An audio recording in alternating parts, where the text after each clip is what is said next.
Hello students, हमने last video में 10 chapter का एक पार्ट किया जिसमें हमने क्या पढ़ा कि वजीर अली ने एक वकील को मार दिया था क्योंकि उसको एक जगह से दूसरी जगह कोलकाता से बनारस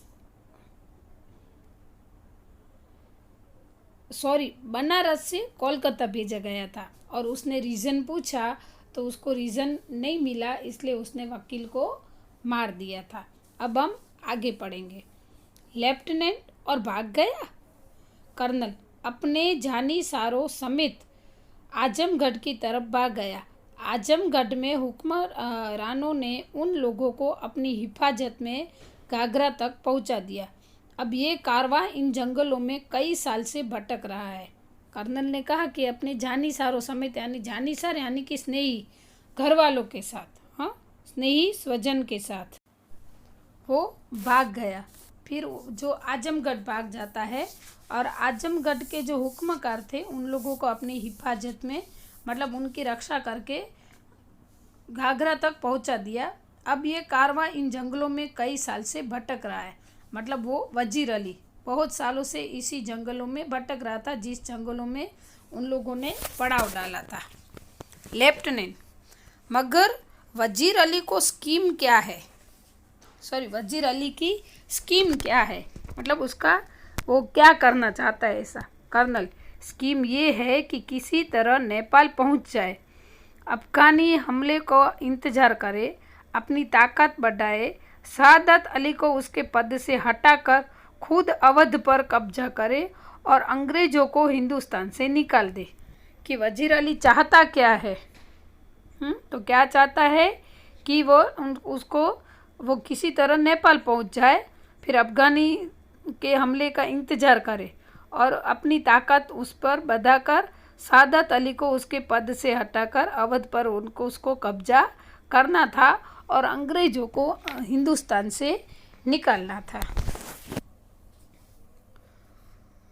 लेफ्टिनेंट नेपाल पहुंचाना तो कोई ऐसा मुश्किल नहीं, मुमकिन है कि पहुंच गया हो। कि फिर लेफ्टिनेंट बोलता है कि नेपाल पहुंचना पॉसिबल है, इम्पॉसिबल नहीं है, और लगता है कि शायद वो पहुंच भी गया होगा ऐसे। कर्नल हमारी फौजें और नवाब सादत अली खां के सिपाही बड़ी सख्ती से उसका पीछा कर रहे हैं। हमें अच्छी तरह मालूम है कि वो इन्हीं जंगलों में है। एक सिपाही तेजी से दाखिल होता है। उसने क्या कहा कि हमारे सिपाही उनका पीछा, उनको पता है कि इसी जंगलों में है, इसलिए उसका पीछा कर रहे हैं और पता है कि इसी जंगल में वो है। और ये जब बात हो रही है तो उस वक्त एक सिपाही तेजी से दाखिल होता है, मतलब आता है। कर्नल उठकर क्या बात है? लेफ्टिनेंट दूर से गर्द उठती दिखाई देती है। उसने क्या कहा? लेफ्टिनेंट ने कहा कि देखो दूर से गर्द यानी कि धूल, मिट्टी उड़ रही हो ऐसा दिखाई दे रहा है। कर्नल सिपाहियों से कहे तो कि तैयार रहें। सिपाही सलाम करके चला जाता है। वो सूचना देने आया था कि ये देखो धूल, ऐसा लगता है कि जैसे कोई आ रहा है। तो कर्नल सचेत हो जाता है और कहता है कि सिपाहियों को कह दो कि तैयार हो जाए। फिर वो सिपाही सलाम करके चला जाता है। लेफ्टिनेंट जो खिड़की से बाहर देखने में मसरूफ़ था, लेफ्टिनेंट खिड़की से बाहर देख रहा था कि क्या हो रहा है ऐसा। गर्द तो ऐसी उड़ रही है कि जैसे पूरा एक काफिला चला आ रहा हो, मगर मुझे तो एक ही सवाल नज़र आता है कि ये जो धूल मिट्टी उड़ रही है, धूल की जो धुआं जैसा दिख रहा है, धूल उड़ती है वो दिख रहा है ना, तो वो तो ऐसे दिख रहा है कि जैसे पूरा काफिला यानी कि बहुत लोग आ रहे हो ऐसा लग रहा है। लेकिन जब नज़र की तो पता चला कि एक ही आदमी आ रहा है ऐसे। कर्नल खिड़की के पास जाकर, हाँ एक ही सवार है, सरपट घोड़ा दौड़ाए चला आ रहा है। सरपट यानी कि पूरे जोश के साथ, पूरे जोश के साथ वो खिड़की में से देखकर बोलते हैं कि हाँ अभी तो एक ही आदमी नज़र आ रहा है और वो पूरे जोश के साथ घोड़ा दौड़ाता नज़र आता है, चला आ रहा है।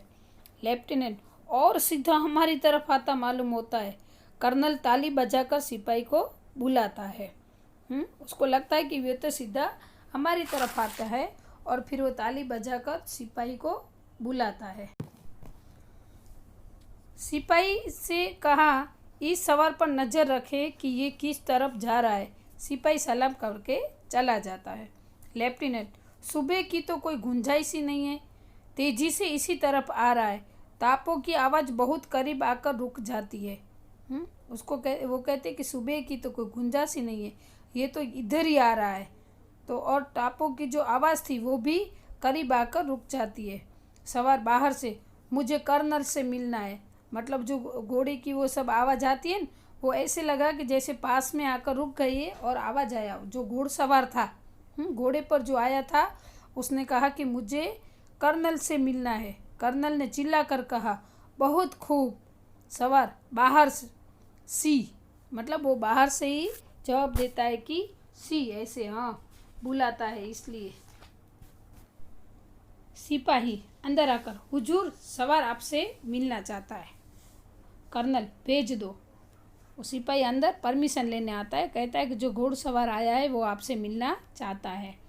और फिर कर्नल कहते हैं कि उसको भेज दो। लेफ्टिनेंट, वजीर अली का कोई आदमी होगा, हमसे मिलकर उसे गिरफ्तार करवाना चाहता होगा। लेफ्टिनेंट बोलता है कि शायद उसका वजीर अली का कोई आदमी होगा, हमसे मिलकर उसे गिरफ्तार करवाना चाहता होगा। कर्नल, खामोश रहो। सवार सिपाही के साथ अंदर आता है।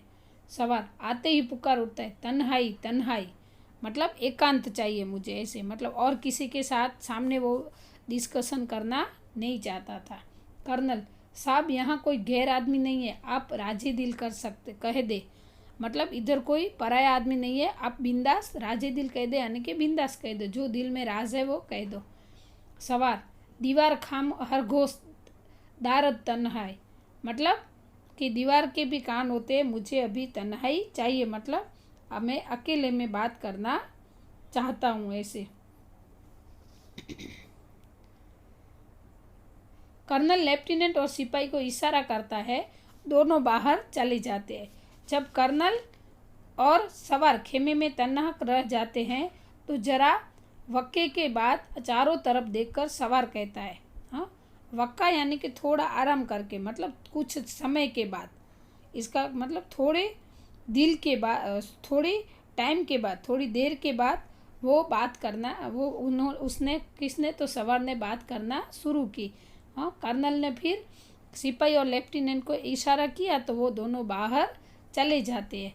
और फिर थोड़ी देर के बाद चारों तरफ देखकर सवार उससे बात करता है। सवार कहता है कि आपने इस मुकाम पर क्यों खेमा डाला है, मतलब इस जगह पे आपने अपना ये पड़ाव क्यों डाला है, खेमा क्यों डाला है। कर्नल, कंपनी का हुक्म है कि वजीर अली को गिरफ्तार किया जाए। सवार, लेकिन इतना लाव लश्कर क्या मायने, हाँ कि एक आदमी को पकड़ने के लिए इतना पूरे लश्कर का क्या मतलब है। कर्नल, गिरफ्तारी में मदद देने के लिए कि हमें कंपनी, कर्नल कहता है कि हमें कंपनी का ऑर्डर है कि वजीर अली को गिरफ्तार करना है और इतने सारे लश्कर के साथ। सवार बोलता है, वजीर अली की गिरफ्तारी बहुत मुश्किल है। क्या बोलता है कि आप जो जिस व्यक्ति की गिरफ्तारी करने आए हैं उसकी गिरफ्तारी बहुत ही मुश्किल है। कर्नल कहता है, क्यों। सवार, वो एक जांबाज सिपाही है। कर्नल, मैंने यह भी सुन रखा है, आप क्या चाहते हैं। सवार कहता है, चंद कारतूस। कि वो सवार बोलता है, जो घोड़े पे सवार हो क्या है, वो बोलता है कि उसकी गिरफ्तारी आपके लिए पॉसिबल नहीं है क्योंकि वो एक जांबाज सिपाही है। फिर कर्नल ने कहा कि वो तो मैंने भी सुना है कि वो सिपाही है, लेकिन आप क्या चाहते हैं। तो सवार कहता है कि चंद कारतूस, के मुझे थोड़ी कारतूस चाहिए। किस लिए। कर्नल कहता है कि क्यों कारतूस क्यों चाहिए। सवार, वजीर अली को गिरफ्तार करने के लिए। कर्नल ने कहा, ये लो 10 कारतूस। हाँ, उसने सिपाही ने क्या कहा कि मुझे कारतूस चाहिए, तो कर्नल ने कहा कि क्यों चाहिए कारतूस तुझे। तो उसने कहा कि वजीर अली को गिरफ्तार करने के लिए। फिर कर्नल उसको कारतूस देता है और कहता है कि ये लो 10 कारतूस तुम लेके जाओ। सवार मुस्कुराते हुए, आप शुक्रिया। सवाल, मुस्कुराकर कहता है कि शुक्रिया, यानी कि थैंक यू कि आपने मुझे कारतूस दी। कर्नल ने कहा आपका नाम?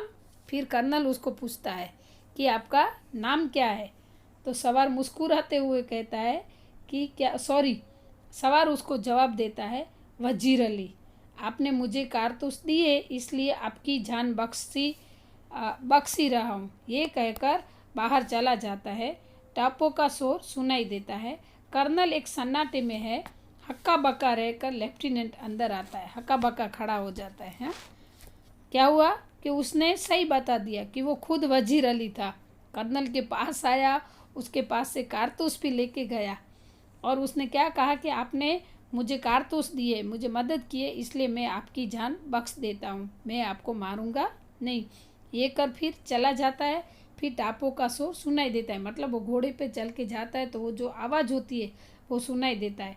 कर्नल एक सन्नाटे में है, मतलब वो स्तब्ध हो जाता है कि ये क्या हुआ कि जिसको ढूंढने के लिए बहुत टाइम से, सालों से इधर खेमा बनाकर मैं खड़ा हूँ, वही आदमी घर उसके सामने आकर, उसके टेंट में आकर उसी से कारतूस मांग कर वापस चला जाता है और हक्का बक्का रह जाता है। हाँ, स्तब्ध हो जाता है। हक्का बक्का रहने के चकित हो जाता है। लेफ्टिनेंट कौन था? कर्नल ने कहा दबी जबान से, अपने आप से कहता कि वो एक जांबाज सिपाही था। जांबाज यानी कि बहादुर। फिर लेफ्टिनेंट आके कर्नल को पूछता है कि ये आदमी कौन था? तो कर्नल के मन में भी निकल जाता है कि वो एक जांबाज यानी कि बहादुर सिपाही था, कि वो दुश्मन के सामने ही आता है और बिंदास्त चला जाता है अपना काम करके। तो ऐसे थे हमारे सिपाही। तो स्टूडेंट्स, ये लेसन यहाँ पे कंप्लीट होता है। नेक्स्ट वीडियो में हम मिलेंगे, तब आप अपना वर्क आगे बढ़ाएंगे, आगे लिखेंगे। हाँ, मैं आशा रखती हूँ कि इस बार आप MCQs और 1 लाइन आंसर अपने आप लिख ले होमवर्क में। ठीक है, ये फर्स्ट टाइम मैं आपको होमवर्क दे रही हूँ। आपको MCQs और 1 लाइन आंसर अपने आप लिख लेने हैं। नेक्स्ट वीडियो में 2-3 लाइन आंसर, 5-6 लाइन आंसर और ग्रामर आपको आएंगे। हाँ, ठीक है, आशा रखती हूँ ये फर्स्ट टाइम मैंने होमवर्क दिया है तो आप कंप्लीट कर लोगे। MCQs और 1 लाइन आंसर आपको होमवर्क में करने हैं। ठीक है, तो ये वीडियो यहाँ पे पूरा होता है। अस्तु।